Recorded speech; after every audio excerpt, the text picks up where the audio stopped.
बहुसंस्कृतिवाद multiculturalism का मूल विचार ये है कि एक ही राज्य के भीतर अलग अलग संस्कृतियों को न केवल रहने का अधिकार हो बल्कि उन्हें विशेष सम्मान भी मिले।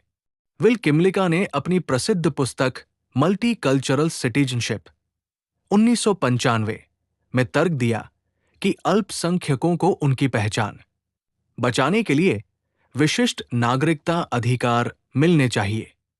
भारतीय मूल के विचारक भीखू पारेख ने सांस्कृतिक विविधता और राजनीतिक एकता के बीच संतुलन बनाने पर जोर दिया है, जबकि चार्ल्स टेलर ने मान्यता की राजनीति पॉलिटिक्स ऑफ रिकॉग्निशन का सिद्धांत दिया, जिसका अर्थ है कि किसी की संस्कृति को पहचानना और उसे सम्मान देना ही सच्ची नागरिकता है।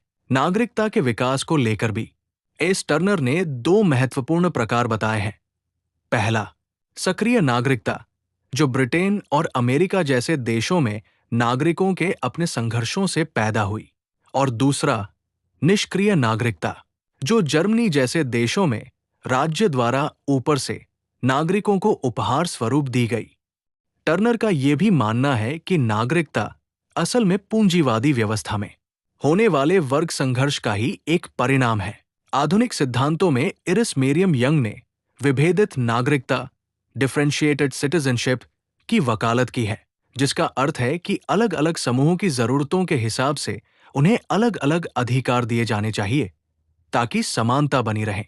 वहीं डेविड हेल्ड ने वैश्विक नागरिकता ग्लोबल सिटीजनशिप की बात की है, जो भौगोलिक सीमाओं से परे मानवाधिकारों और वैश्विक जिम्मेदारियों पर आधारित है।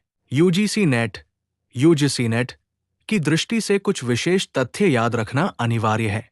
टी एच मार्शल ने नागरिकता को सामाजिक वर्ग के भेदभाव के विरुद्ध एक एकीकृत शक्ति माना है, जो सबको समान स्तर पर लाती है। ऐतिहासिक रूप से अरस्तु ने महिलाओं, दासों और विदेशियों को नागरिकता से पूरी तरह वंचित रखा था। निष्कर्षतः आज नागरिकता केवल एक विधिक स्थिति, लीगल स्टेटस नहीं रह गई है, बल्कि ये एक सांस्कृतिक पहचान और अधिकारों, कर्तव्यों एवं सक्रिय भागीदारी का एक अनूठा समन्वय बन चुकी है।